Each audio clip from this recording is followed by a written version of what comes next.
Well, good evening, and thank you for coming to St Andrew the Great this evening. If you're just coming in, do feel free to take your seats in the gallery. We are here with a packed house tonight. It's wonderful to see everybody here for what promises to be a really stimulating event. And the title of tonight's event is The Origins of the Universe: Has Hawking Eliminated God? And our thanks to St Andrew the Great for hosting the event tonight. My name is Justin Brierley. I'm the chairperson for the event tonight. I run a faith discussion programme on Premier Christian Radio, who, along with Damaris and UCCF, are sponsoring the Reasonable Faith Tour. I don't know if anyone read the Times headline about a year ago. It was actually published on September the 2nd, and I have, probably a bit small for most of you to see here, but this is the Times headline that read on its front page, "Hawking, God did not create universe."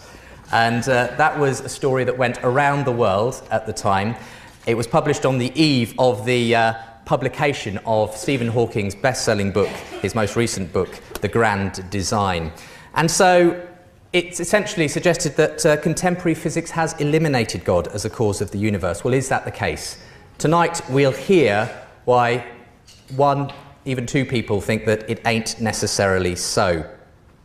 Later in the evening, we're going to be joined in conversation by a Cambridge physicist by background, but he's been ordained for a long time as well, the Reverend Dr Rodney Holder. But our main speaker this evening is a philosopher by background. He currently holds the position of Research Professor of Philosophy at Talbot School of Theology in California. He's the author of over 30 books and over 150 peer-reviewed academic articles. He regularly engages in high-profile debates with leading atheists around the world, and he's speaking tonight, as I said earlier, on the origins of the universe. Has Hawking eliminated God? Please welcome Professor William Lane Craig.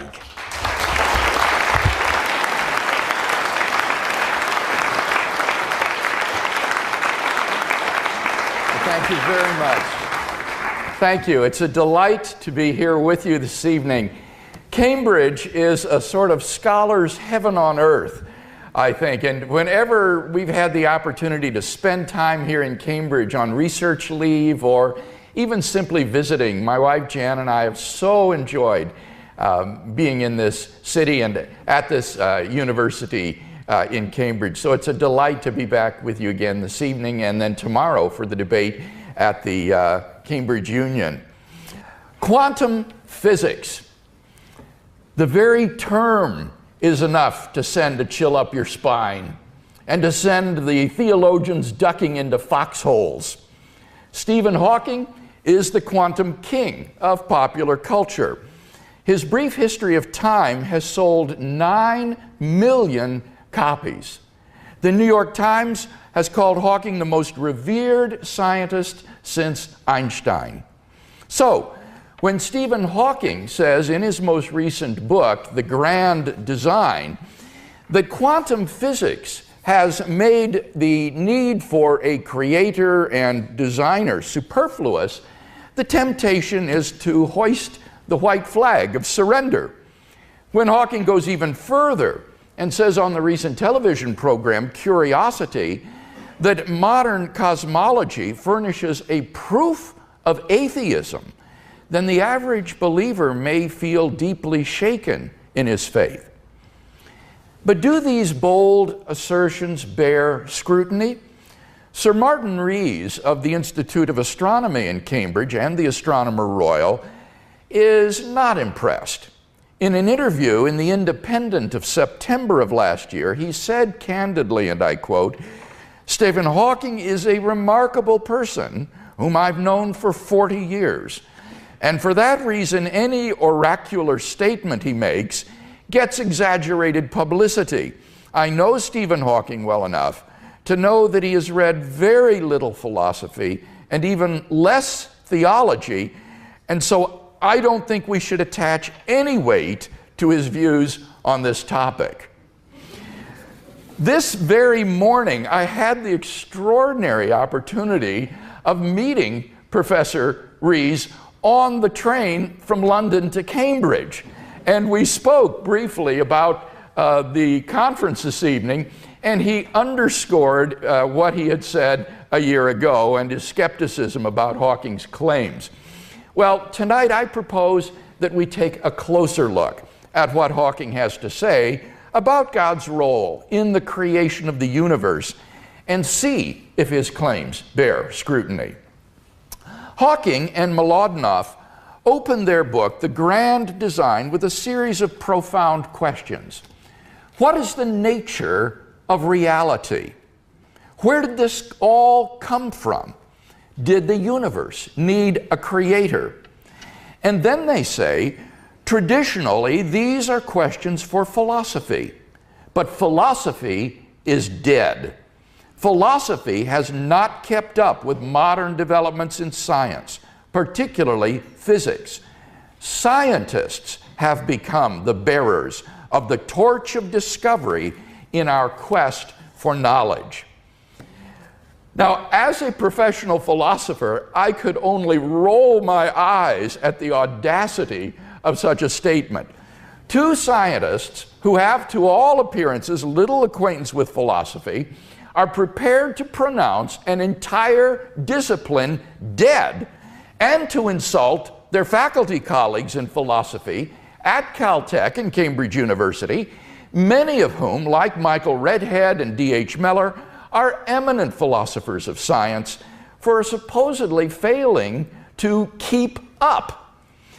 Their pronouncement is not merely amazingly condescending, but also outrageously naive.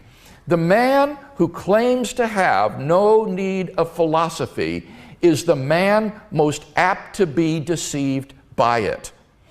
You might therefore anticipate that Hawking and Mlodinow's subsequent exposition of their favorite theories would be underpinned by a host of unexamined philosophical presuppositions. And that expectation is in fact borne out. Their claims about laws of nature, the possibility of miracles, scientific determinism, and the illusion of free will are all asserted with only the thinnest of justification. Now, I don't have time to talk about these issues this evening, but should you be interested, I've commented on them in some detail at my website, reasonablefaith.org. Just look at Question of the Week, number 181, for a discussion. Clearly, Mlodinow and Hawking are up to their necks in philosophical questions. What you might not expect, however, is that after pronouncing the death of philosophy, Hawking and Mlodinow should themselves then plunge immediately into a philosophical discussion of scientific realism versus anti-realism. I thought philosophy was supposed to be dead, but the first third of their book is not about current scientific theories at all, but is a disquisition on the history and philosophy of science. I found this section to be the most interesting and mind-boggling of the entire book. Let me explain. Having set aside a Monday afternoon to read Hawking and Mlodinow's book, I spent that morning working through an article from Blackwell's Contemporary Debates in Metaphysics on a philosophical viewpoint known as ontological pluralism. Ontological pluralism. Now, what is that? Ontological pluralism is a view in an area of philosophy whose name sounds like stuttering, metaphysics, or as it's sometimes called, meta-ontology. This is philosophy at its most ethereal. Ontology is the study of being, or of what exists, the nature of reality. Meta-ontology is one step higher. It inquires whether ontological disputes are meaningful and how best to resolve them. Ontological pluralism holds that there really is no right answer to many ontological questions, such as, do composite objects exist? According to the ontological pluralist, these are just different ways of describing reality, and none of these is more correct or accurate than another. There literally is no fact of the matter to answer these questions. So, if you were to ask, for example, is there such a thing as the moon?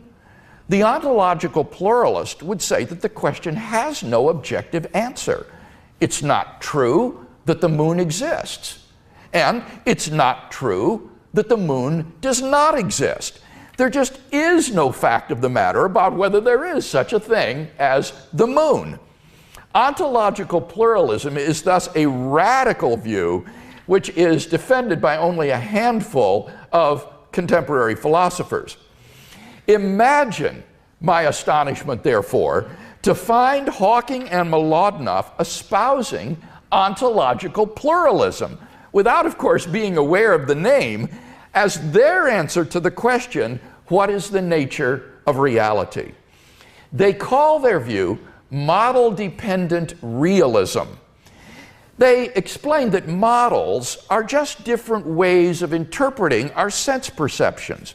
On their view, there is no objective reality out there to which our models of the world more or less accurately correspond. Mlodinow and Hawking are thus, in fact, extreme anti-realists. For example, contrasting young Earth creationism and the Big Bang Theory, Hawking and Mlodinow claim that while the Big Bang Theory is, quote, more useful, nevertheless, neither model can be said to be more real than the other. Now think of it. This great champion of modern cosmology thinks that the Big Bang model is no more real or accurate than the creation of the world 6,000 years ago.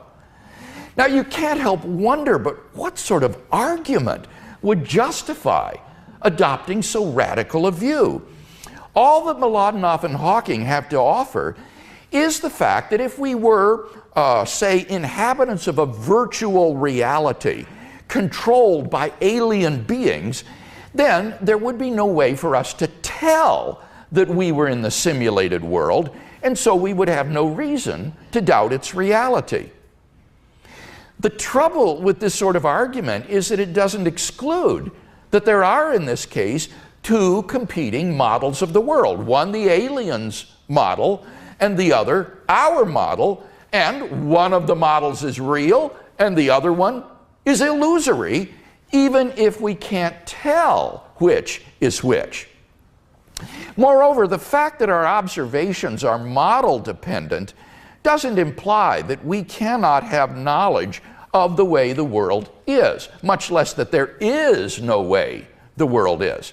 For example, a layperson entering the Cavendish laboratory might see that there's a piece of machinery on the lab table, but he would not see that there is an interferometer on the lab table, since he lacks the theoretical knowledge to recognize it as such. A caveman entering the laboratory wouldn't even see that there's a piece of machinery on the table, since he lacks the concept of a machine. But that does nothing to undermine the objective truth of the lab technician's observation that there is an interferometer on the table. Hawking and Mlodinow, not content with ontological pluralism, really go off the deep end when they assert, and I quote, "There is no model-independent test of reality. It follows that a well-constructed model creates a reality of its own," end quote. Now this is an assertion of ontological relativity, the view that reality itself is different for persons having different models. If you're Fred Hoyle, then the universe really has existed eternally in a steady state. But if you're Roger Penrose, then the universe really did begin with a Big Bang. If you're the ancient physician Galen, blood really does not circulate through the human body. But if you're William Harvey, who discovered circulation, it really does. Now, such a view seems crazy and is made so only more so by Hawking and Mlodinoff's claim that the model itself somehow creates its respective reality. It hardly needs to be said that no such conclusion follows from there being no model-independent test of the way the world is. All of this is, in any case, somewhat beside my main point. The main point is that despite their claim to speak as scientific torchbearers of knowledge, what Hawking and Mlodinoff are engaged in is philosophy. The most important conclusions drawn in their book are philosophical, not scientific. Why then do they pronounce philosophy dead and claim as scientists to be bearing the torch of discovery? Simply because that enables them to cloak their amateurish philosophizing with the mantle of scientific authority, and so avoid the hard work of actually arguing for their positions rather than merely asserting their philosophical viewpoints. For that reason, I am frankly not terribly impressed when scientists begin to pronounce on questions of philosophy and theology. For when they do so, they are speaking outside of their area of specialization, and their opinions have no more value than the opinions of an untutored layman. Indeed, they are untutored laymen when it comes to these questions, for scientists typically lack any training in philosophy and theology. Now, with that in mind, let's look now more closely at Hawking and Mlodinoff's answer to the profound questions they initially posed. Where did the universe come from? Did the universe need a creator? Why does something exist rather than nothing? Their answer to these questions involves an appeal to the no-boundary model of the origin of the universe, which was popularized by Hawking in his best-selling book, A Brief History of Time. Our authors in the Grand Design simply expound the model without adducing any evidence for it or mentioning any of the many alternative models to it. Nor do they respond to the criticism that the so-called imaginary time featured in the model is physically unintelligible and therefore merely a mathematical trick useful for avoiding the cosmological singularity which appears in classical theories at the beginning of the universe. Still, their exposition is not without interest with regard to the beginning of the universe. For example, they write on pages 134 to 5, the realization that time can behave like another dimension of space means one can get rid of the problem of time having a beginning, in a similar way in which we got rid of the edge of the world. Suppose the beginning of the universe was like the South Pole of the Earth, with degrees of latitude playing the role of time. As one moves north, the circles of constant latitude representing the size of the universe would expand. The universe would start as a point at the South Pole, but the South Pole is much like any other point. To ask what happened before the beginning of the universe would become a meaningless question because there is nothing south of the South Pole. In this picture, space-time has no boundary. The same laws of nature hold at the South Pole as in other places, end quote. This passage is fascinating because it represents a rather different interpretation of the model than we had in A Brief History of Time. Let me explain. In his model, Hawking employs imaginary numbers, like the square root of -1, for the time variable in his equations in order to get rid of the initial cosmological singularity, which is the boundary of space-time in the standard Big Bang model. The initial segment of space-time, instead of terminating in a point like a cone, is rounded off, rather like a badminton shuttlecock. The south pole of this rounded off surface is like any other point on that surface. Hence, the idea that there is no boundary. Since imaginary time behaves like a dimension of space, Hawking interpreted his no-boundary universe to just be. But in the grand design, the South Pole is interpreted to represent the beginning point to both time and the universe. Despite the fact that imaginary time behaves like another spatial dimension, Hawking allows the circles of latitude to play the role of time, which has a beginning point at the South Pole. When Hawking speaks of the problem of time having a beginning, what he means, and I quote, is the age-old objection to the universe having a beginning, an objection which his model removes. So, what is that age-old objection? That objection, he says, is the question, what happened before the beginning of the universe? Now, Hawking is right that this question is meaningless on his model. But what he fails to mention is that the question is equally meaningless on the standard Big Bang model, since there is nothing prior to the initial cosmological singularity. On either model, the universe has an absolute temporal beginning. So the question isn't what was there before the beginning of the universe. Rather, the real question is, why did the universe begin to exist? Why is there something rather than nothing?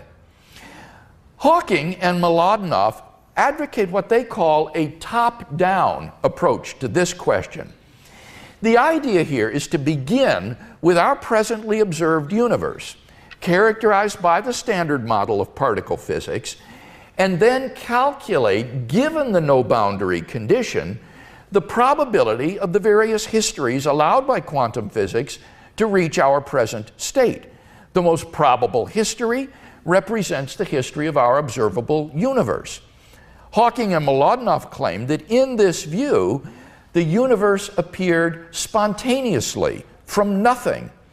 And by spontaneously, they appear to mean without a cause. But how does that follow from the model? The top-down approach calculates the probability of our observable universe given the no-boundary condition. The top-down approach doesn't calculate the probability that the no-boundary condition should exist in the first place. It just takes it for granted. Now, such a condition is not metaphysically or physically necessary. If the universe came into being uncaused from nothing, it could have any sort of conceivable spatio-temporal configuration. For nothingness or non-being has no properties, no constraints, is governed by no physical laws. Physics only begins at the South Pole in the no-boundary model. There isn't anything in the model that implies that that point came to be without a cause. Indeed, the idea that being could arise without a cause from non-being seems to be metaphysically absurd.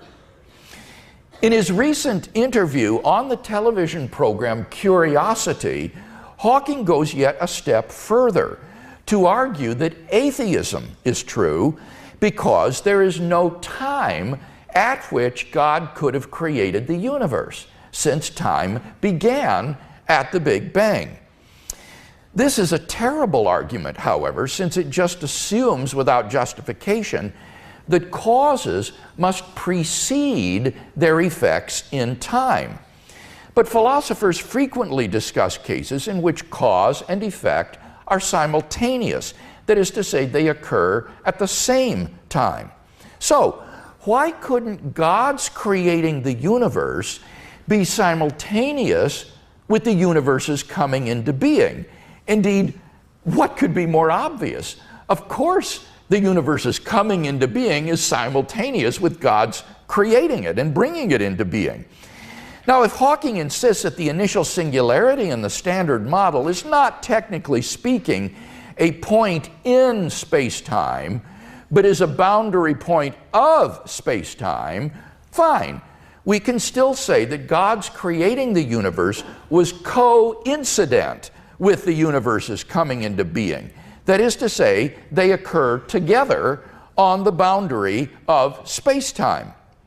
Besides, his model is supposed to have eliminated the boundary point of space-time in favor of an ordinary beginning point like the South Pole.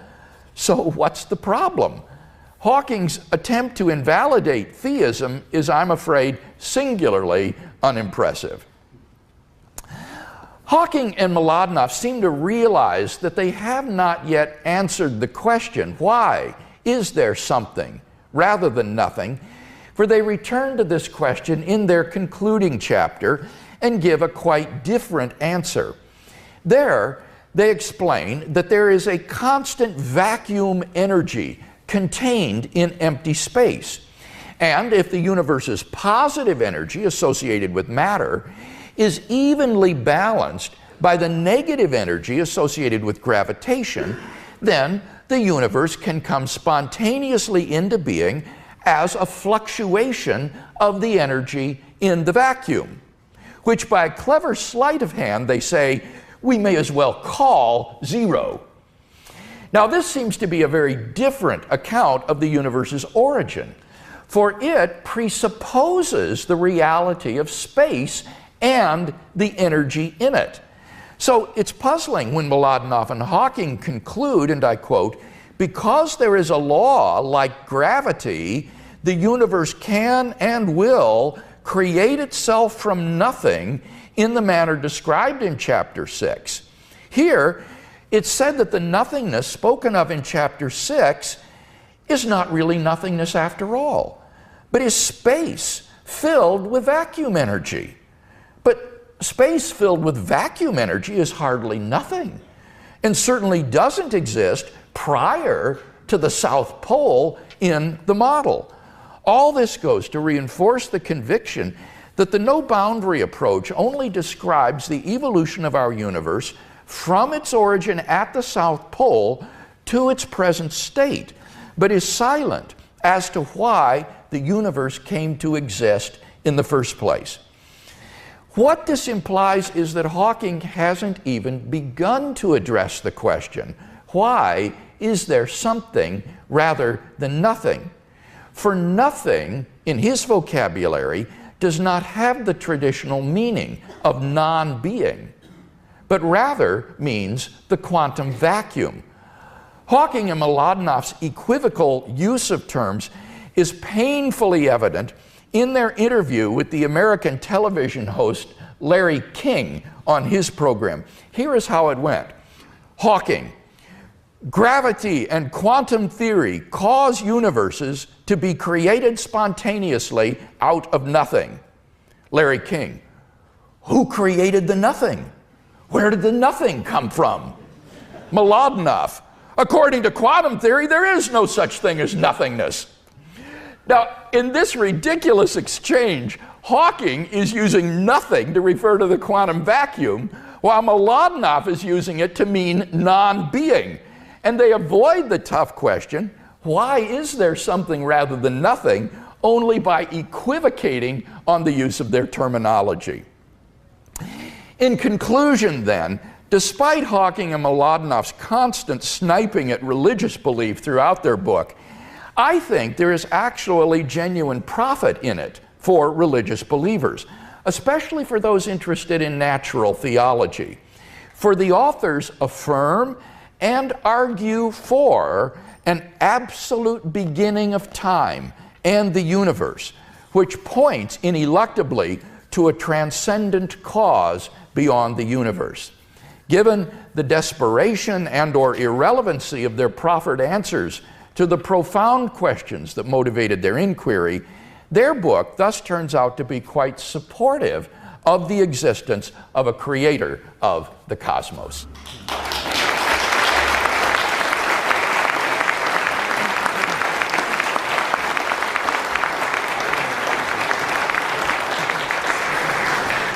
Well, thank you very much, Bill. And having heard what Bill has had to say on Hawking's arguments against God as a cause of the universe, we thought it would be interesting to hear from a Cambridge-based physicist by background. That is, of course, the Reverend Dr. Rodney Holder, who is course director at the Faraday Institute for Science and Religion, which is based at St Edmund's College here in Cambridge. He's also ordained, and he's going to come and give some thoughts on the back of Bill's presentation tonight. Thank you, Rodney.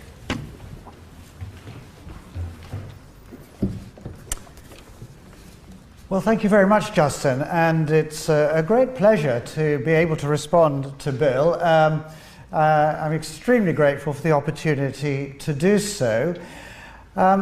This isn't, however, too much of a critique, because I'm very much in sympathy with what Professor Lane Craig has said. But it seems to me there are two fundamental questions which modern cosmology poses, which take us beyond the science itself into the realm of metaphysics, philosophy, or even theology. And they are, first of all, the indication that the universe had a beginning in time, some 13.7 billion years ago, which Bill has been talking about. And secondly, the fact that the constants which go into the laws of physics and the initial conditions of the universe at the Big Bang need to take the values they do to high degrees of accuracy in order for the universe to give rise to life, and indeed to anything interesting at all. Seems that the idea of the universe having a beginning has presented a serious challenge to cosmologists in the modern world, especially cosmologists of an atheist persuasion. Einstein, who was more of a pantheist than an atheist, hated the idea and chose a particular value for the cosmological constant in order to make the universe static. Eddington, who was a Quaker, called the idea repugnant. But the most serious opposition came from a group of Cambridge cosmologists, Fred Hoyle, Hermann Bondi, and Thomas Gold, who proposed the alternative of a steady-state universe. It was, in fact, Fred Hoyle who coined the phrase Big Bang in the first place as a term of abuse for the theory, because he believed that if the universe had a beginning in time, then it would need God to create it. And of course, as an atheist, Hoyle hated the very idea of that. And it seems that Hawking, similarly today, prefers an approach which attempts to do away with that first moment.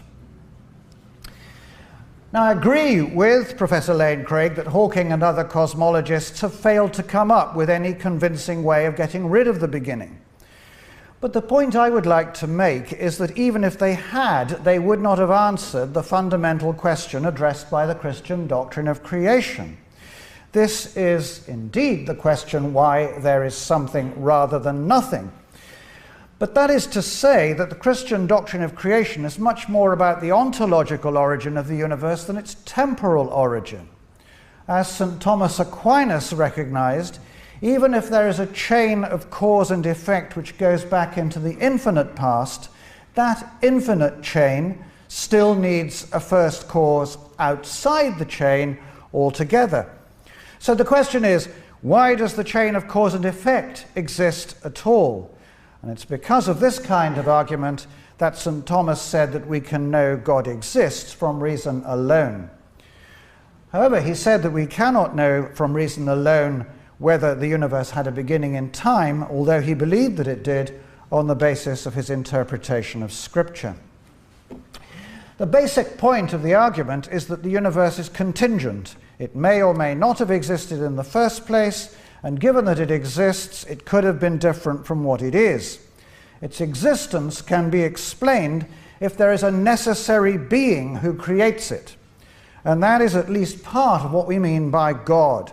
To say that God is necessary means that he cannot not exist. He must exist and is eternally existent. And God, so understood, explains the existence of everything else. This point was in fact recognized by none other than Stephen Hawking himself back in A Brief History of Time, when he asked the question, what is it that breathes fire into the equations and makes a universe for them to describe? Precisely. Martin Rees and Dennis Sharma, the supervisor of Hawking and of Martin Rees, all recognize this very point, even though none of those cosmologists was a religious believer. A further important point from the Christian doctrine is that there is no particular vested interest in the first moment. Rather, God is involved in every moment. God sustains the universe in being moment by moment, and as St. Augustine said, the universe would collapse into nothing if God ceased to will the universe's existence. So the upshot of all this is that the Christian doctrine of creation is completely untouched, even if Hawking or others managed to explain away the beginning, which, as Professor Lane Craig says, they are very far from doing. The other big issue, though, is the fine-tuning of the universe, and I think that this is perhaps even more hard to explain if you are an atheist than the universe's beginning. The universe seems in numerous ways to be designed so that life could develop in it at some stage of its evolution. The constants of the laws of physics, the initial conditions at the Big Bang, need to be what they are in order to give rise to life. And the very interesting thing about this is that it was discovered by cosmologists with no religious axe to grind. For example, Brandon Carter, who coined the phrase anthropic principle to describe it. Martin Rees was another pioneer of discovering the fine-tuning. Now, for an atheist, it seems to me there are two main options to solve this problem. The first is to say that cosmologists like Carter are wrong and you cannot vary the constants of physics. Maybe there is only one self-consistent set of laws and constants. It has been the aim of some physicists to produce a theory of everything which calculates all the constants, and which also says that it doesn't matter how the universe started. It would end up the same with galaxies, stars, and life. It seems that M theory, which Hawking talks a lot about, which is a generalization of string theory, was originally designed with that in mind.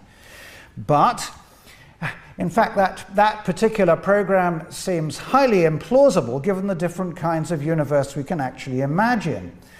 And in general, as we obtain better theories in physics, we do not eliminate free parameters. And indeed, M theory has made no observations or made no predictions which can be observed. And the turn in cosmology, including from Hawking, is towards a multiverse version of string theory stroke M theory. So it seems to me that this multiverse idea is one you are virtually driven to if you are an atheist. And Hawking certainly goes for it. But the idea is fraught with problems. First, the physics of multiverses is highly speculative. You wouldn't gain the impression from the Hawking and Mlodinow book that M theory had indeed made no predictions and there was no observational or experimental support for it. It's highly speculative, and indeed other universes than our own are unobservable in principle. Usually the idea is that there are infinitely many universes. Well, that very idea has certain problems associated with it. You cannot complete an infinity. You can always add to an infinity. So there can be no guarantee that all possibilities are covered, even if you have an infinite number of universes. There are paradoxes to do with human identity. This very room will be mimicked in many, many other universes, possibly infinitely many universes, once you go into this realm of a multiverse. And so it seems to me that you're ending up with a hypothesis which is perhaps giving rise to paradox. It's not a simple hypothesis, and scientists usually choose the simplest of competing hypotheses to explain any phenomenon. According to the principle of Occam's razor, one should not multiply entities unnecessarily, and the multiverse idea does that to the most extravagant degree.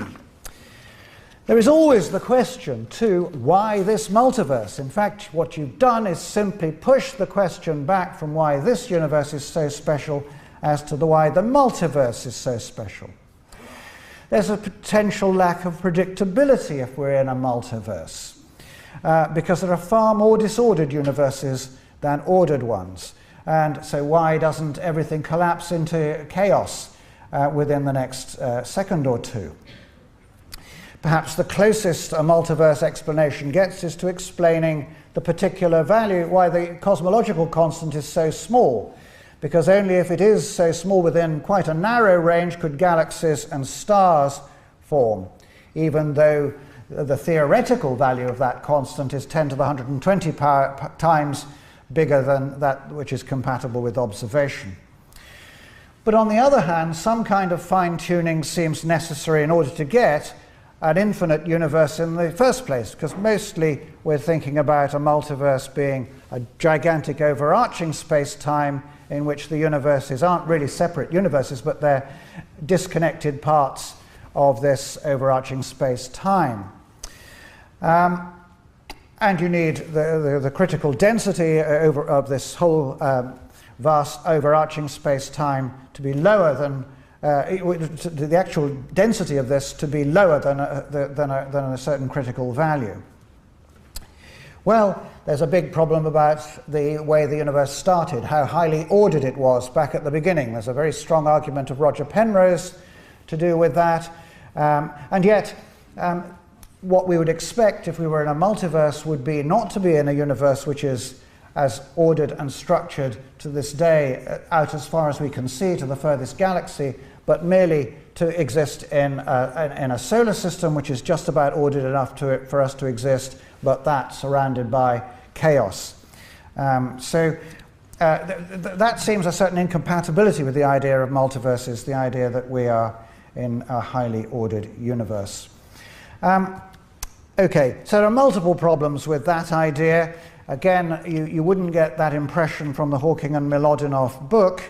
And not only does the universe create itself, but through M theory and gravity, a great many universes are created out of nothing. And as Professor Lane Craig has very well explained, this isn't really creation out of what a philosopher would call nothing.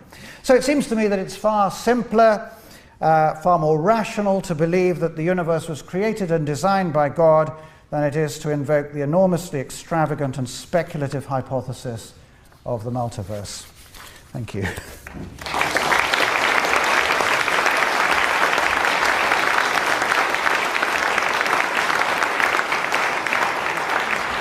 Thank you very much, Rodney. Well, as we've got just a moment's time, I thought it might be interesting, Bill, just for a couple of minutes response to Rodney, if that's possible. To what? To what Rodney has had to say. Question or comment? Just a comment on Rodney's presentation there, and then we'll begin to take some questions. Is that okay? Well, I appreciate very much the devastating critique of the use of the multiverse hypothesis to explain away fine-tuning. I counted no less than 6 objections that Rodney shared, and some of these are indeed, I think, very powerful. My only caveat, I think, Rodney, would be with respect to the doctrine of creation. It's certainly true that Christian theology distinguishes between, in Latin, creatio originans and creatio continuans, that is to say, originating creation and continuing creation. And I think that it's important that we not give up or compromise the emphasis on creatio originans, originating creation. And there's simply no need to back away from that to simply affirming that God conserves the universe in being moment by moment. We can affirm that and should, but it is an inherent part of the Christian doctrine of creation that the universe, the created world, had a beginning, that there is a state of affairs of the actual world which consists of God existing alone. And the universe comes into being at the first moment of creation. So that would be my only reservation, is that as important as the contingency of the universe is and the contingency argument for God's existence, I wouldn't want us to back away from or soft pedal the idea of originating creation. I think this is not only part of Christian theology, but it's also inherent to the biblical concept of creation, as is evident from the very simple fact that creation in the Bible is always in past tense verbs. It's always God created, God did this. This is a temporal act, not simply a continuing act. So that would be my only comment I think that I would want to make. Well, thank you both, gentlemen. It's worth noting at this point that Stephen Hawking has been sent a copy of Bill's speech that he gave and was invited to comment, but up until now hasn't chosen to do so. But he does have that if he chooses to read it and to respond to it at some point in the future. So if you'd like to come to the podium, Bill, and the first person would like to come forward with their question, do feel free. Thank you very much for your talk. This is a very simple question. If God created everything, if God created the space-time continuum, what created God? Christians do not believe that God created everything. He created everything other than himself. He didn't create himself. So God is an uncreated being. As Rodney indicated so nicely in his speech, the concept of God that is traditional in Christian theology is that God is a necessary being, not a contingent being. That is to say, God exists in all possible worlds. It is metaphysically impossible that he fail to exist. So God is the uncaused first cause of everything other than himself. It's not much of a definition for God. Well, I wasn't offering a definition of God. I was just offering one of the many attributes of God. That I would also say things like God is omnipotent, omniscient, exists self-existently, is eternal, is morally perfect, and so forth. There are many, many attributes that will round out and give you a very theologically rich concept of God. But it's important to see that in Christian thinking, traditionally, God isn't a contingent being. That is to say, a being that just happens to exist. God just doesn't happen to exist. He's metaphysically necessary. He's a self-existent being. His existence, his non-existence is impossible. So that would answer the question then, well, what is God's cause, or where did God come from? Christians don't believe that everything that exists has a cause, because we think that God is uncaused and metaphysically necessary. In my arguments for the existence of God, I word the causal premise this way: everything that begins to exist has a cause. Anything that comes into being needs to have a cause. But an eternal, metaphysically necessary being is just uncaused. Yes, and very briefly, why do we care so much about God if there is such sentient suffering in the world? Well, that is the $64,000 question, isn't it? The problem of evil and suffering in the world. And what I could say now would be, unfortunately, very soundbite-ish and inadequate. But basically, what I would say is this, that while that is a tremendous emotional obstacle to believing in God, perhaps the most important emotional obstacle, when I think about it hard philosophically, it's very, very difficult to mount an argument against God's existence based on the suffering in the world. The atheist has to show that it's either impossible or highly improbable that God has morally sufficient reasons for permitting the suffering in the world. And we're simply not in a position to make those kind of judgments with any sort of confidence. God's morally sufficient reasons for permitting some incident of suffering in your life might not emerge until centuries later, maybe in another country, so that you would have no hope of being able to see what his morally sufficient reason is for permitting this to enter your life. So it's simply impossible for us to make with any kind of confidence these sort of probability judgments when some incident of suffering occurs that God probably lacks a morally sufficient reason for allowing that. That's sheer speculation. And if I might just say, philosophers who are non-believers recognize this in other contexts. For example, one ethical theory that you often hear is called utilitarianism, one version of which says that we should take those actions that will bring about the greatest happiness for the greatest number of people. Weigh your courses of action and take that action that will bring about the greatest happiness for the greatest number of people. And one of the most common and devastating critiques of utilitarian ethics is that we're simply not in a position to make that kind of calculation. What looks like a short-term boon could turn out to be disastrous in the long run. And what looks like in the short term a horrible thing could turn out to redound to the great flourishing of mankind. And so one of the most common critiques, I think devastating critiques of utilitarian ethics, is that we can't make that kind of judgment. And it's very similar with regard to evil and suffering. We're just not in a position to say it's improbable or impossible that God has morally sufficient reasons for allowing certain things to occur. Hi, thank you for what you've spoken tonight. I'm not sure if I really understand it, but one of the authors had I guess, the meta-ontological concerns that reality even exists. Is that kind of summarizing it? Sort of. At first they take the view that there really is no objective reality out there. It's kind of like saying it's all in your mind. But then they even go deeper and they say each person has his own reality. You create reality yourself. Yes, that's the view they actually espouse in the book. I was just wondering, wouldn't it be simple enough just to drop a brick on their foot to demonstrate the reality? I think that would probably do it for any common sense individual.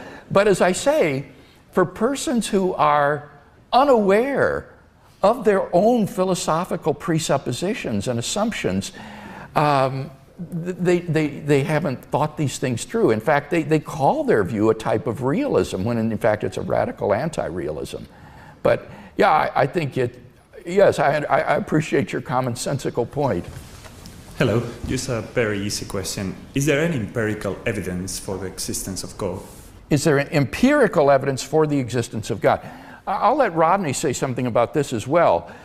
But this is the way I would put it. I would say there can be empirical evidence for a premise in an argument leading to a conclusion that has theological significance. Let me repeat that. There can be empirical evidence for a premise in a philosophical argument leading to a conclusion that has theological significance. So one isn't postulating some sort of God of the gaps to fill up scientific gaps in our knowledge, but rather we're saying that there can be scientific empirical evidence for a premise in an argument that might lead to the conclusion that God exists. Let me give you an example. Take this argument. Whatever begins to exist has a cause. Premise 2, the universe began to exist. 3, therefore the universe has a cause. Now, the second premise, the universe began to exist, is, as I've argued tonight, a premise for which there is good scientific evidence. This is a statement that is religiously neutral and can be found in any textbook on astronomy and astrophysics. It is a premise to which scientific or empirical evidence is relevant. And yet, in this philosophical argument, I think it does lead to a conclusion that has great theological significance. Right, it sounds to me a bit like you're just giving an argument, not real evidence. Say it louder, please. It just sounds to me that you're giving just an argument, not real evidence. I mean, when I mean about evidence, it's just, you know, any facts, any physical, anything we can notice. The only thing I can say is you have got a belief, But what you can argue that God exists, you haven't got really. There is now also a belief for God might not exist, but you can prove either side. Well, I would invite you to think about the argument that I just gave. Whatever begins to exist has a cause. The universe began to exist. That leads to the existence of a being beyond the universe, and then we can deduce some of the theologically significant properties of this being. You may think I'm being overly subtle, but what I'm trying to do is avoid this common accusation of God of the gaps reasoning. And I think that the way I've articulated is right, and there are good arguments for God's existence. But no evidence. But no evidence.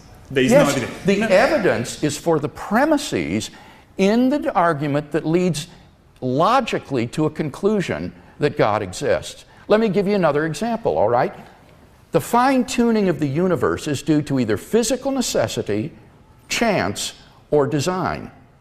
Number two, the fine-tuning is not due to either physical necessity or chance. That's what Rodney argued tonight, from which it follows logically and inescapably, therefore, it is due to design. That is to say, there's a cosmic designer of the universe. There is no evidence for fine-tuning anyway. Well, Rodney, would you like to address theories. that question? There's no evidence for fine-tuning. Well, there's a great deal of there are very many parameters which are fine-tuned. I mean, the classic example comes from Fred Hoyle, who was an atheist and yet discovered that in order for carbon and oxygen to be made inside stars, you need a certain balance of forces, you need a resonance in the carbon atom and so on. And he was moved to, this atheist was moved to talk about a super intellect behind physics and behind the universe, essentially. There are no blind forces worth speaking about in nature. And there are multiple examples of that kind. Now, what I would say, I would agree with Professor Lane Craig, I think you're construing a very narrow meaning for evidence. The kind of evidence you find in the lab. Okay. Well, what we're talking about is a comparison not of different scientific hypotheses here, but different metaphysical hypotheses. So we're asking a meta question here. We're not asking, what are the laws of nature and what do they describe and what predictions can we make of them? We're asking, why are the laws of nature the way they are? But that goes into a metaphysical argument of the kind that Professor Lane Craig was describing. But there are plenty of other kinds of evidence for the belief that we have as Christians. There's the evidence from religious experience. There's the evidence that we are in a universe that has moral What is religious experience? Sorry, what is religious experience? Well, it's a very widely and commonly shared. That people experience a numinous presence. That, of course, all these things need to be unpacked, and you need to go into the alternatives. Is it psychological? Isn't that supernatural evidence? Is it? Yeah. Most of the kinds of experiences, in terms of religious experience that people have, you can't demolish them any more than you can demolish the idea that I'm speaking to you now. It's the same kind of We are going to have to move on, but thank you very much. But then you'd come to the empirical evidence to do with the life, death, and resurrection of Jesus, which is historical evidence. So there are other kinds of evidence. I would like to be proven that, by the way. Well, come along on Monday evening in Southampton, and you'll hear more about that. Okay, would we have the next questioner? Thank you. Hello. One Spencer coined the famous phrase, survival of the fittest. Now, I was pondering about this one day, and I thought, if you expand it, you get correct me if I've got this wrong, that's what I'm here for. I thought survival of the fittest to survive, or I thought you could expand it, those that survive are the fittest to survive. Now, it's self-evident there that you've got a self-defining statement, a circular logic, a truism. Now, I understand there's a basic law in science philosophy which states that for a theory to be valid, it must be inherently disprovable. Well, it seems to me that Spencer's phrase is just a piece of circular logic, so it breaks that maxim. Correct or not? Well, you're speaking of an area here where, frankly, it's not an area that I deal in. You're talking about biological evolutionary theory. This is not a subject in which I'm competent to speak. I know that many people have criticized the notion of survival of the fittest for being tautological or circular in the way that you just described. On the other hand, I've seen statements by a number of evolutionary biologists who will dispense with that slogan and simply say that what the theory requires is that species which produce the maximum number of offspring are those that are most apt to survive, so that they can get along without this sort of circularity. But this isn't an area that I have more than a layman's interest in. Rodney, is this something you'd like to speak to? I could briefly, but I mean, Darwin, of course, spoke about natural selection. What we do have is the mechanism now for that. We have the combination of mutations of genes and so on, and selection by the environment, and that gives rise to better survival so as to reproduce, and it's reproductive success that's the key to evolution. Could I just add one little thing, though? You talk about the survival of the fittest. I mean, Darwin's tree of life, as far as I'm aware, only shows divergent evolution. Now, I'm correct in saying... I think you could forget the phrase. It was Herbert Spencer's phrase, not Darwin's, although I think he incorporated it into later editions of The Origin, but it was not his phrase originally.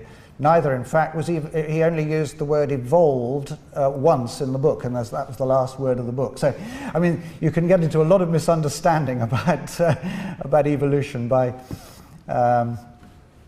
picking up these phrases, I think. We will move on to our next question, but thank you very much. We'll have the next person at the microphone now. I think a lot of your argument for the existence of God is based to some extent on what you perceive as inconsistencies and problems with Hawking's view of the universe. And it stems back to what is called the Big Bang. But I think what Hawking has possibly overlooked is there could have been more than one Big Bang. In fact, there could have been an indefinite sequence of Big Bangs. We would not be able to trace the existence of any of them, except the last one, in the part of the universe we live in. Yeah. All right. Sorry, that's not really a question. It's more of a statement of opinion. Yes, well, that's fine. I think you've misunderstood my intention this evening. First, I wasn't arguing for the existence of God tonight. I wasn't giving an argument for God's existence. I was merely addressing the question, has Hawking eliminated the need for a creator? Has he eliminated God's existence? And my critique of Hawking was not at all based on inconsistencies in his model. Rather, what I looked at was the philosophical presuppositions and implications of the theory, but I'm assuming, for the sake of argument, that his theory is correct. That I'm granting that what his model says is correct, that time in the universe began at the South Pole, and then asking the question, does that explain why the universe exists, why there's something rather than nothing? Does it explain why the universe came into being? And my answer to those questions is no, the model doesn't even address those questions. So I'm not at all criticizing Stephen Hawking's model.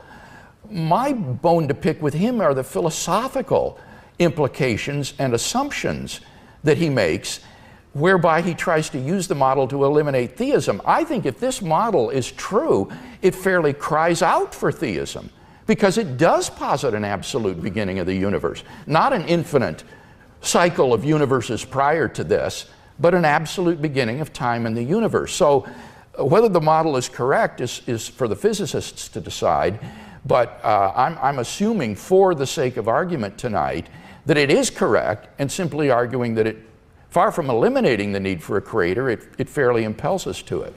Well, it seems that the possibility of multiple Big Bangs is easier to believe in than multiverses. Than multiverse? Yeah, because... Well, of course, yeah, the question of believability, we have to be very careful here. If you look at the article that I wrote with physicist James Sinclair in the Blackwell Companion for Natural Theology on the cosmological argument for God's existence. My colleague, James Sinclair, does a very nice survey of contemporary cosmology and all the competing alternatives to the Hawking model that is mentioned in this book. And what he shows is that these cyclical models face all kinds of difficulties that make them impossible to extrapolate to past infinity. Even given these sort of cyclical models, they can't be extrapolated to an eternal past. And in fact, one of the problems with them is precisely the fine-tuning.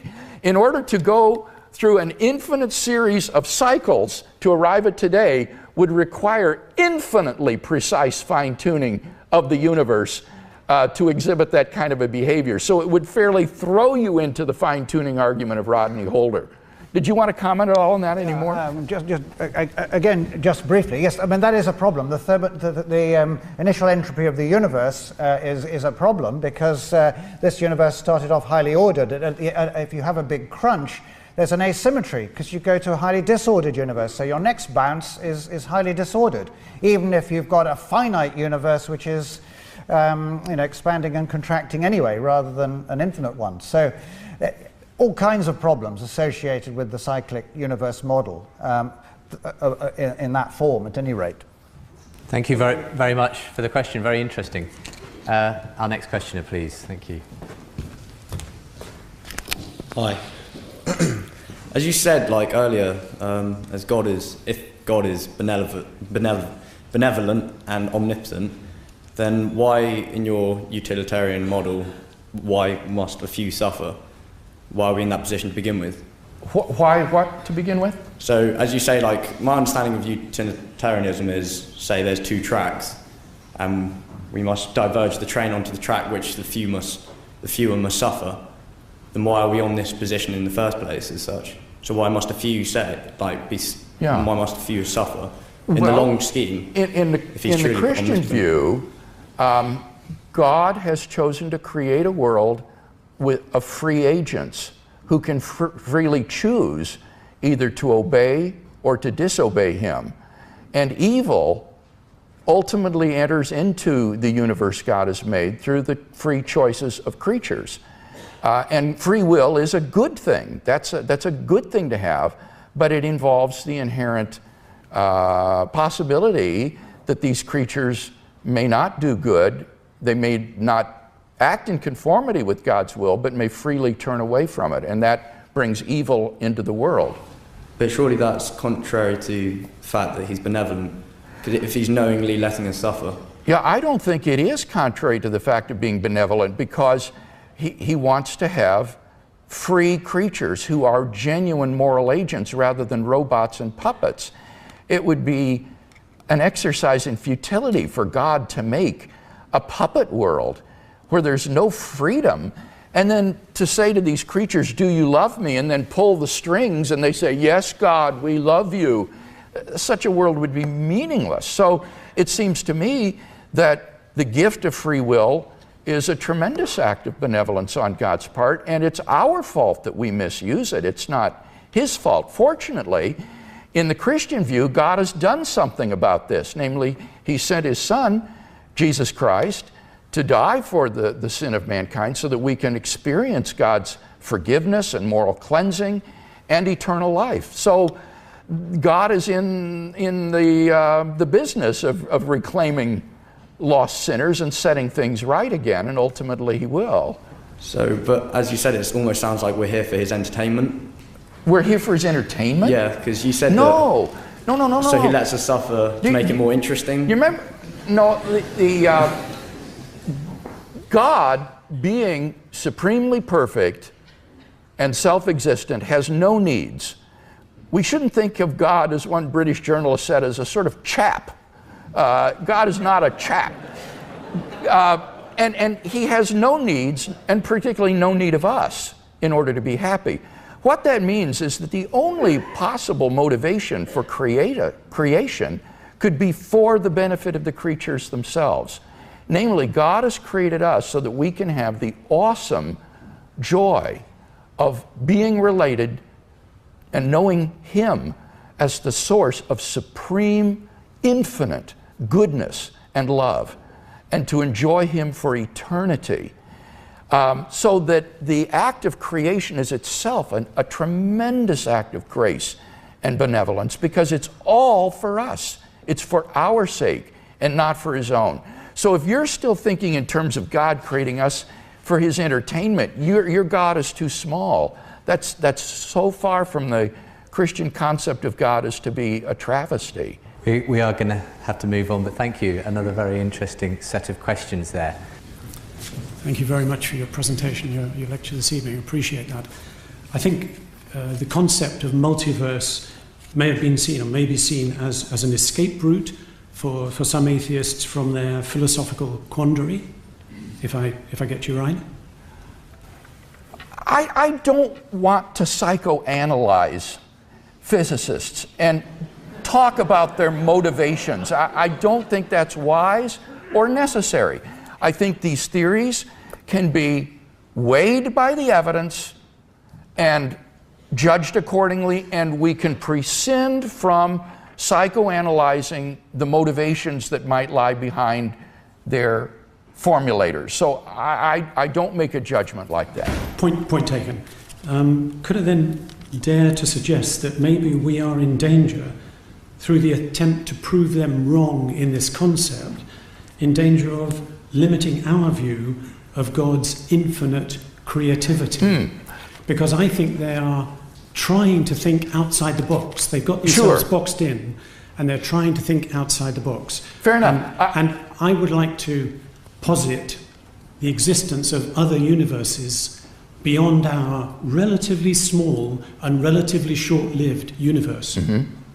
All right, I'll let Rodney say something about that in a second, but I think that theism is really the only hope for the multiverse hypothesis. I really do. Look at Rodney's criticisms of the multiverse hypothesis. For example, these problems of predictability that Roger Penrose talks about, or why this multiverse, there needs to be fine-tuning of the multiverse producing mechanism. Things of this sort, I think, can only be solved by positing theism. Namely, there is a God who has created a multiverse. And I'm right there with you in that. I'm just suggesting that our Creator God probably did other things before our universe existed, and is probably in the rest of eternity going to do some other creative things which we cannot in our tiny minds imagine as yet. I think he could have, but I'm reluctant to use the word probably, because I don't think we have any evidence to allow us to use the word probably that he did these things. But I do want to affirm what you're saying is that on naturalism, I think it's highly probable there's no multiverse. But if theism is true, then I think you've got to be open to the multiverse hypothesis in a new way. And I'd like to hear what Rodney has to say about that. Well, yes, I broadly agree with that. There are a number of theologians and indeed cosmologists, Christian cosmologists, who are in favor of a multiverse. So one would be Don Page, evangelical Christian, colleague of Stephen Hawking, written papers with him. He's in favor of a multiverse. The late Arthur Peacock, who was a pioneer of the science-religion discussion, in favor of a multiverse in principle, because because the important thing is that the multiverse brings about cognizing subjects somewhere within it, within some submember. I think what I'm suspicious of is the multiverse models that are on offer. Where it seems to be that the vast majority of these universes are completely dead and boring, and you may get universe-generating mechanisms, but I would also have sympathy with what the theologian Keith Ward says here, that a multiverse is fine in principle, but God would only create universes that are better to exist than not, and so therefore that where the good far outweighs the evil. And it's not clear, once you go down this route with the kind of models that are on offer, that universes with overwhelming evil would be excluded. So I would want to, if you come back to this as a theologian or a Christian believer, rather than simply as a cosmologist, then you start to go down the route that Professor Craig is saying, and we envisage, well, what kinds of universe would God create? And is that the same kind of thing as that's being offered by the cosmologists? I'm not sure it is. I think my question is, why would we want to limit the sort of universes that God wants to create? If he is infinite and eternal, then time is on his side. Sure, absolutely. I totally take that point. But he would not create universes that have overwhelming preponderances of evil. I think that would be a limitation of the kind of God I believe in. Thank you. Thank you for those very interesting questions again. I would add too, I don't think time is on God's side because I think God created time along with space, and therefore these are creations of God, not something that is co-eternal with him. Yes, go ahead. Good evening. I want to ask a question about the repeated and somewhat surreptitious movement that's been made tonight between the deistic and the theistic. And I'd like to do that with reference to the quotation that's been thrown around, something from nothing. I'll start, it's two parts. The first part is on the something. You mentioned that we have the creation of life, and life is possible in a universe. But how come life is supposedly created and so bountiful that it can only exist on Earth, one small hamlet of the universe, and then only on parts of the Earth? Most of the Earth, of course, is climatically inhospitable. So how comes it? The second part is with reference to the nothing. If you look in the night sky, possibly with a telescope, though I think it's possible with the naked eye, you can see the Andromeda Galaxy, which is, according to people who are far better versed in science than I, on a direct collision course with our solar system in about 5 million years' time, so there's no need to panic about it tonight. But when that does get here, there's an awful lot of nothingness coming. So the second part of that question is that part of a design? Is nothingness inbuilt in the something design? All right, I'll say something briefly about this and then hand it over to Rodney again. First, I don't think either Rodney or I is committed to saying that life only exists here on Earth. I'm certainly open to the idea that there's extraterrestrial life throughout the universe. I have no idea. Again, I think that theism provides the best chance for that to happen. It's on naturalism that is so highly, highly improbable that there would be intelligent life anywhere else in the cosmos. But on theism, God could have created it anywhere. Let me finish my answer before you respond. So I'm not committed to saying there's life only here on Earth. But in any case, even life here just on this planet does still require the sort of fine-tuning that Rodney Holder described of the entire cosmos, so that the size of the cosmos is really a function of its expansion and the time needed, for example, to cook up the heavy elements in the stars of which our bodies and life is composed. So the vastness of the universe really could be just for our sake alone in order to get those heavy elements that are necessary for us to exist. Now, with regard to the nothingness, again here, you say nothingness is coming. When I'm using the word nothing, I'm using this in the proper philosophical sense of non-being, not like empty space or vacuum or something of that sort. So I don't think we should talk about nothingness is coming unless you mean that we're going to cease to exist, and I think that is a prediction of physics. What has happened in recent years is that the theological field called eschatology, which is the study of the end times, the last things, eschatology has now become a field of physics. Cosmology or cosmogony studies the origin of the universe. Physical eschatology studies the ultimate fate of the universe. And what physical eschatology says is the universe is on its way toward thermodynamic destruction, that all life, light, and heat will dissipate and disappear, and ultimately the universe will bring about the extinction of all humanity. It underlines, I think, the futility of existence if there is no God. The picture painted by naturalism is very, very grim.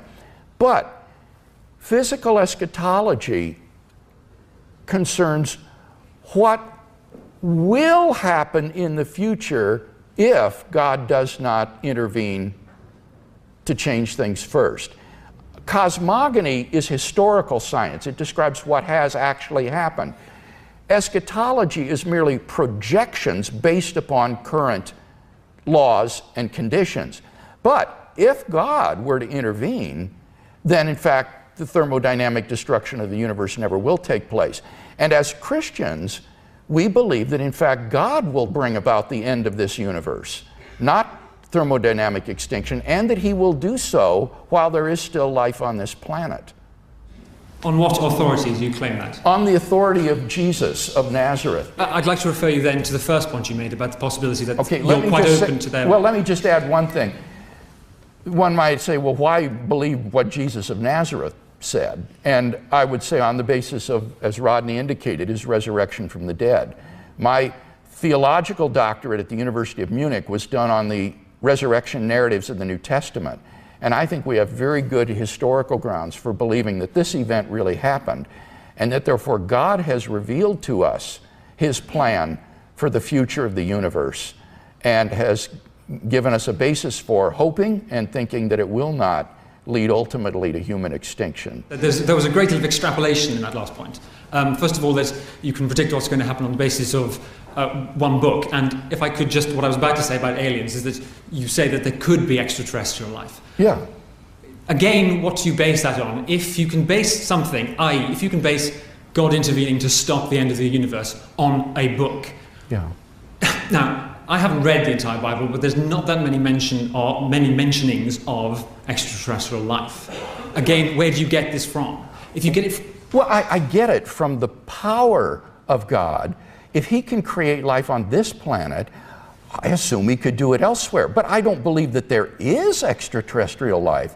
You asked, I said, I don't exclude it. You said, do you think, are you saying there's only life here on Earth? No, I'm not asserting that. I'm open. I'm saying I'm open-minded.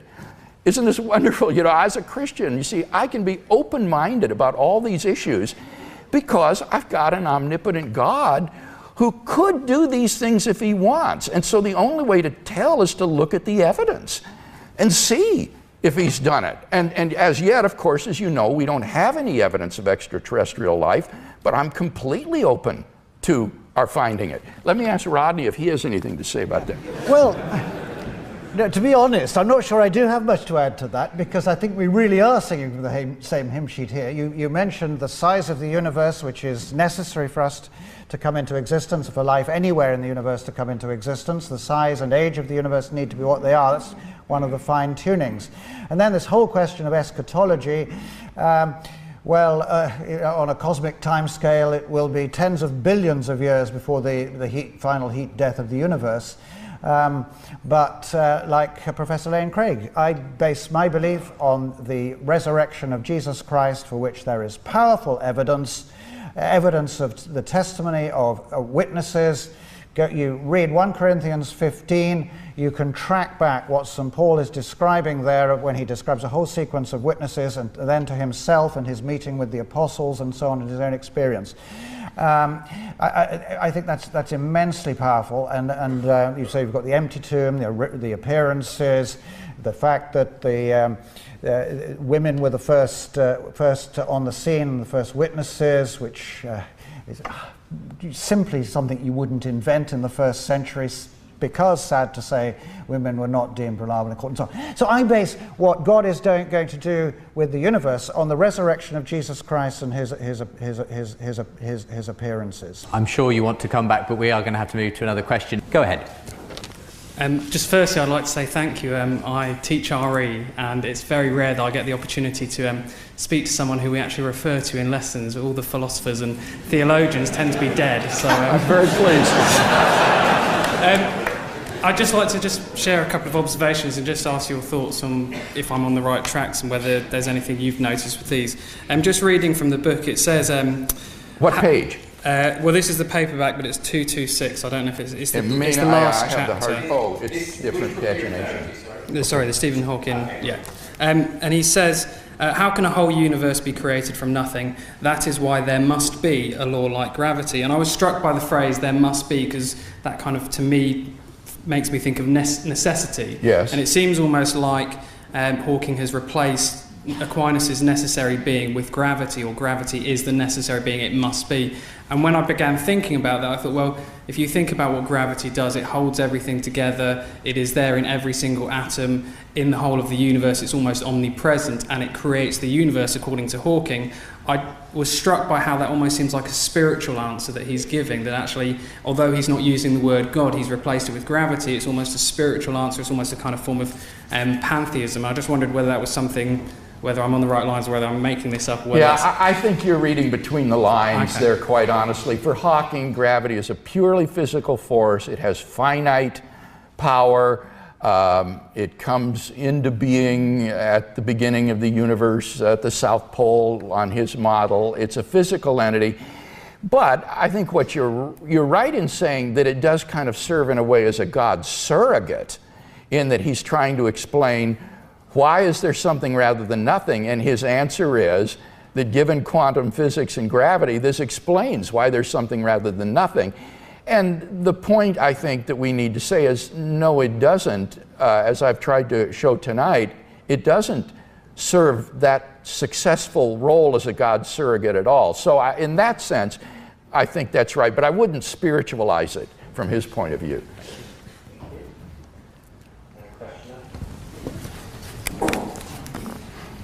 Thank you very much for your talk tonight.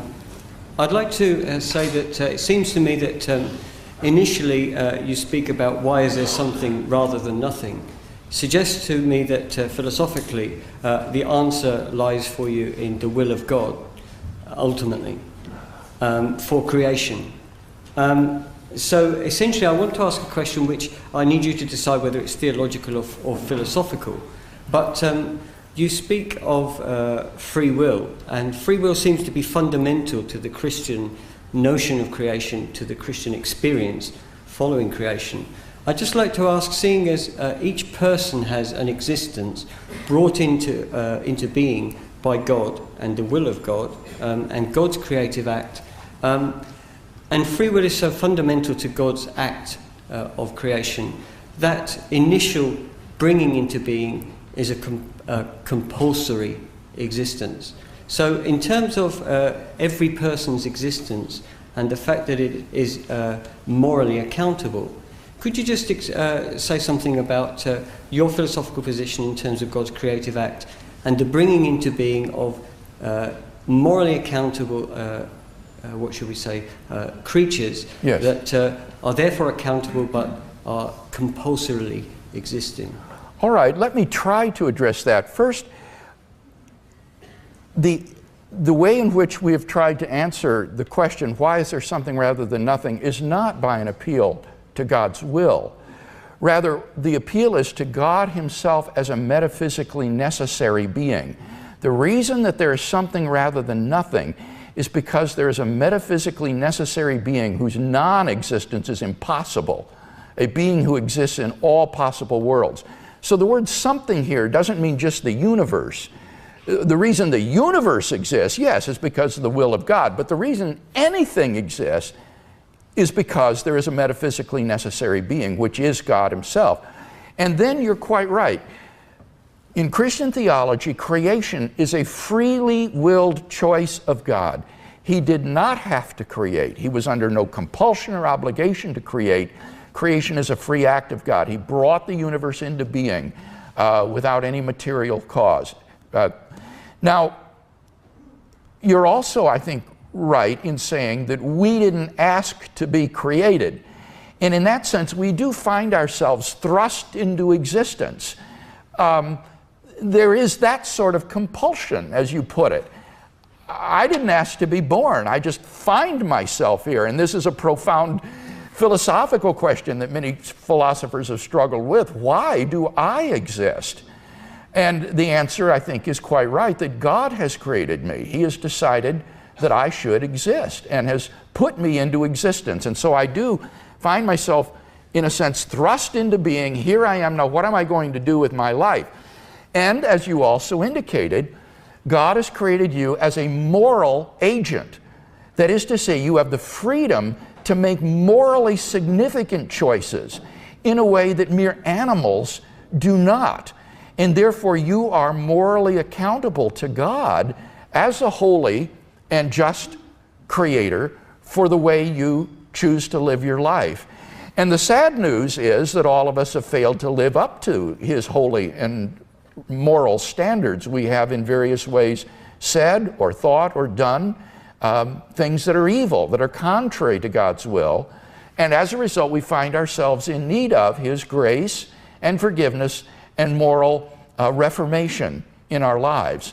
And that gets into then the whole Christian gospel of redemption and salvation through Christ, who is God's provision for our sin. But all of this is based upon the idea that we are, as you say, morally significant agents capable of freely choosing to obey or to disobey God. Thank you. I'm not trying to raise this as any proof against any of the claims for God's existence, but I am, as a philosopher, also a teacher, essentially. Yes. Often in conversation with students who may come across Dostoevsky's telling novel, which brings to the point this situation of somebody as if they've been given by God a ticket to existence, and in a sense they want to return the ticket. How come? And I know that this is essentially, it sounds very ungrateful, but it is an ethical issue and a philosophical issue that raises the question of the irreversible nature of those significant moral choices we make, which we didn't instigate. So I wondered if you could say, how might I tell my students, for example, that God is not just that He has the power or the authority. I don't think we need to question that if we take God as a necessary being that has authority. Yes. But the question is, in a sense, how can God hold to account and ultimately make people or expect people to pay for their actions that they didn't ask? Can I give you a very naive analogy? And possibly the analogy will fail. But if, for example, you as a child were asked to enter an egg and spoon race, in fact, put into an egg and spoon race, maybe you don't have these in America, but we suffer these things in England, some kind of arbitrary and possibly non-necessary race for maybe a reason that you've no idea yourself. As a child, you enter a race, you put into it, and you fail the race and you suffer some punishment. There's a sense in which we would regard that as unjust. How might I tell my students it's not unjust for God to bring us into being and to make us accountable for our being? All right, well, there's a number of levels on which you can answer that question. First of all, I would argue that it makes no sense to even talk about justice apart from God and His commands. Our moral obligations, I think, are constituted by God's commands to us. So that it's the very concept of justice means something that is in accord with the will and commands of a holy and loving God. So the very concept of justice, I think, is rooted in God and His commands. I think the other thing to keep in mind that these students may not appreciate is what I said to the other questioner earlier tonight, and that is that creation is a tremendous gift. It is for our benefit. We are being given the opportunity to come into relationship with infinite goodness and love, the source of all moral value whatsoever. To know God is an incommensurable good. That is to say, there's literally nothing that can be compared to it. Finite goods cannot even be compared to the infinite good of knowing God. So that those of us who have been created out of all the possible individuals God could have created are the beneficiaries of an indescribable gift, the gift of existence and the chance to know God, infinite goodness and love forever. And that's why they shouldn't want to return the ticket. They should be rejoicing in their good fortune that God has chosen to create them and give them this unspeakable gift. Thank you. Can I just ask one brief thing? I understand that you're not, in giving me that answer for my students, speaking of divine command theory, in the sense that we're not saying God's justice or God's moral sort of framework is basically because of God's command, because of his power. Could you Not because clarify? of his power, but I am a divine command theorist. Very briefly, I would say that good and evil are determined by God himself. God is the paradigm of good. He is kind, loving, fair, impartial, compassionate, and so forth. So that God himself is the paradigm of goodness. And then this goodness is expressed toward us in the form of divine commandments, which constitute our moral duties. And these commandments are not arbitrary. They are expressions of his own moral character. And therefore, God is not capricious in any way. Rather, his commandments reflect his own perfect goodness. So I am a divine command theorist, but not a voluntarist. I don't think he just makes up moral values. They reflect his essential properties. I appreciate your answer. Thank you. Thank you very much. And our final questioner, I think, and we should be able to finish by 9:30 with this final question. Okay. Thank you, gentlemen. Good evening. Good evening. It's a wonderful talk that you gave this evening. My question is, to quote a proverb, the heart of the problem is the heart of man. Isn't it true that we're so quick to question God when we see suffering and when we see evil in the world, but yet why don't we stop to think of our taste buds when we bite into an apple?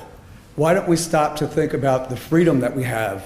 Why don't we stop to think about the clothing that we wear and the warmth that we have and air conditioning and all the wonderful things that we have? Why are we so quick to look at the glass being half empty, like, God, you're so terrible up there? Isn't it something to do with our hearts? I think you're right, Ralph. I think the atheist kind of tries to put the theist in a no-win position. Namely, when things are going badly, people say, where is God? Look how rotten and bad things are. When things are going great, then people say, well, I don't need God. I can get along quite fine without him. And so, you know, here in the indulgent Western world of Europe and North America, people do just fine in our comfy, cushy lives. And rather than give thanks to God and praise him for this, they just sort of get along happily without him. And it's really in Africa, Latin America, Asia, and countries that have experienced terrible war, poverty, famine, that the growth rates of Christianity are most dramatic. So I think you're onto something there. We fail to have grateful hearts many times and become self-indulgent rather than giving praise and glory to God for the good things he's given us. Yes, I know for myself that I can go through an entire day and have people be very nice to me, very polite, and it takes one person just to blindside me, and it will ruin my whole day.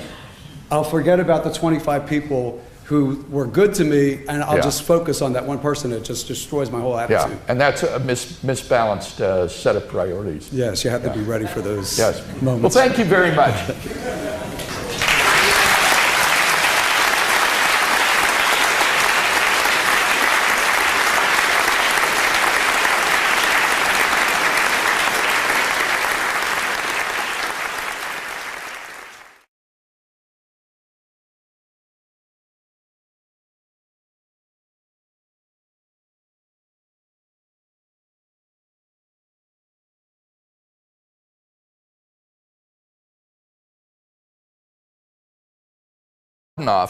Opened their book, The Grand Design, with a series of profound questions.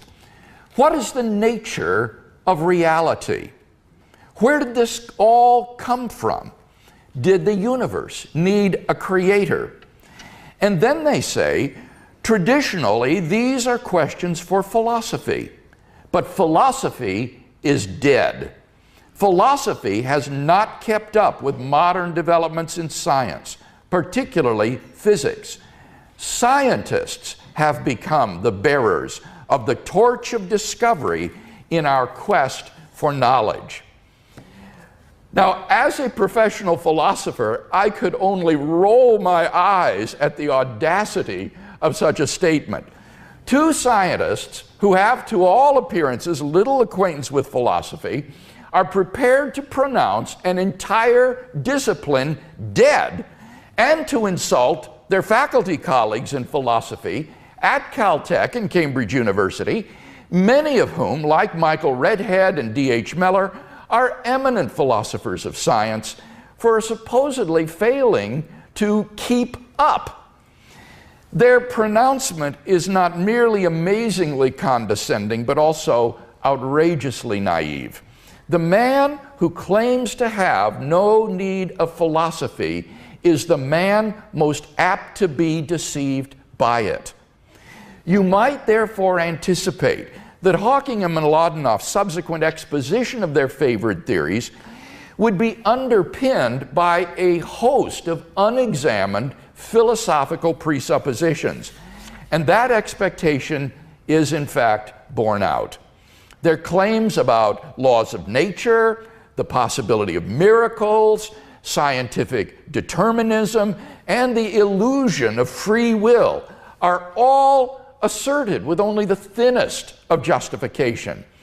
Now, I don't have time to talk about these issues this evening, but should you be interested, I've commented on them in some detail at my website, reasonablefaith.org. Just look at Question of the Week, number 181, for a discussion. Clearly, Mladenov and Hawking are up to their necks in philosophical questions. What you might not expect, however, is that after pronouncing the death of philosophy, Hawking and Mladenov should themselves then plunge immediately into a philosophical discussion of scientific realism versus anti-realism. I thought philosophy was supposed to be dead, but the first third of their book is not about current scientific theories at all, but is a disquisition on the history and philosophy of science. I found this section to be the most interesting and mind-boggling of the entire book. Let me explain. Having set aside a Monday afternoon to read Hawking and Mladenov's book, I spent that morning working through an article from Blackwell's Contemporary Debates in Metaphysics on a philosophical viewpoint known as ontological pluralism. Ontological pluralism. Now, what is that? Ontological pluralism is a view in an area of philosophy whose name sounds like stuttering, metaphysics, or as it's sometimes called, meta-ontology. This is philosophy at its most... I think that it ain't necessarily so. Later in the evening, we're going to be joined in conversation by a Cambridge physicist by background, but he's been ordained for a long time as well, the Reverend Dr. Rodney Holder.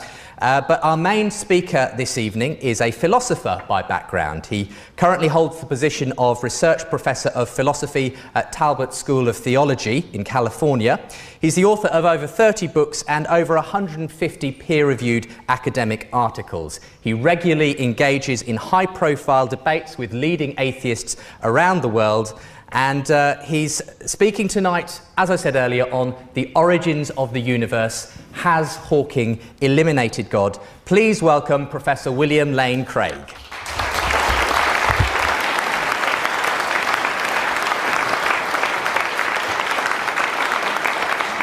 Thank you very much. Thank you. It's a delight to be here with you this evening. Cambridge is a sort of scholar's heaven on earth, I think, and whenever we've had the opportunity to spend time here in Cambridge on research leave or even simply visiting, my wife Jan and I have so enjoyed being in this city and at this university in Cambridge. So it's a delight to be back with you again this evening and then tomorrow for the debate at the Cambridge Union. Quantum physics. The very term is enough to send a chill up your spine and to send the theologians ducking into foxholes. Stephen Hawking is the quantum king of popular culture. His brief history of time has sold 9 million copies.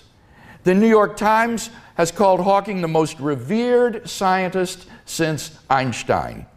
So,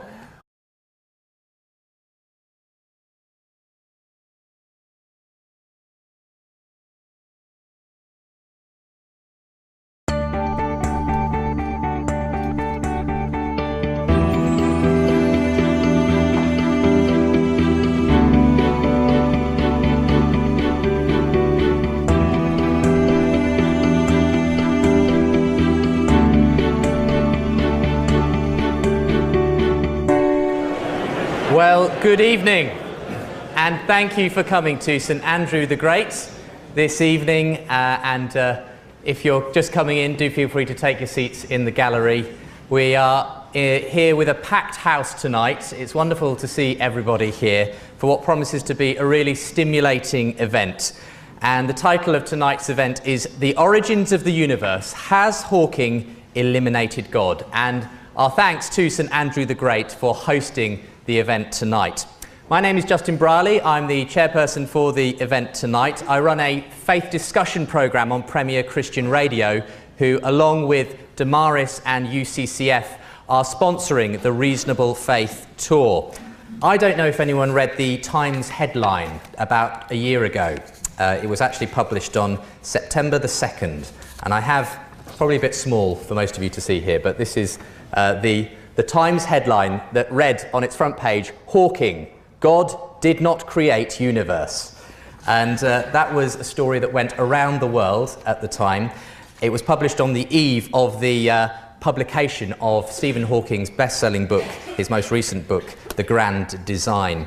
And so it's essentially suggested that contemporary physics has eliminated God as a cause of the universe. Well, is that the case?